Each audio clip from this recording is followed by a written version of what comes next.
કે 100 ગ્રામ અબાષ્પશીલ દ્રાવ્ય કે જે 100 ગ્રામ પ્રતિ મોલર દળ ધરાવે છે તેને 432 ગ્રામ પાણીમાં ઓગાળવામાં આવે છે તો બાષ્પ દબાણમાં થતો સાપેક્ષ ઘટાડો જણાવો.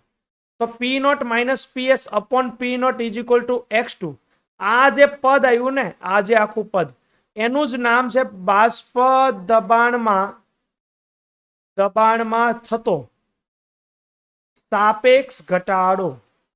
બરાબર, બાષ્પ દબાણમાં થતો સાપેક્ષ ઘટાડો is equal to X2. X2 is equal two N2 ના છેદમાં N1 plus N2. N2 is equal two W2 ના છેદમાં મોલર વેઇટ 2 અપોન W1 ના છેદમાં મોલર વેઇટ 1 પ્લસ W2 ના છેદમાં મોલર વેઇટ ઓફ 2.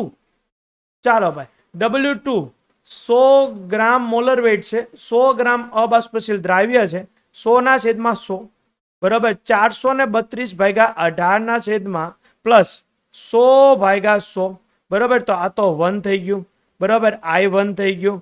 432 ભાગ્યા 18 તમારે કરવાના છે, 432 ભાગ્યા 18 એટલે આવે છે જવાબ 24.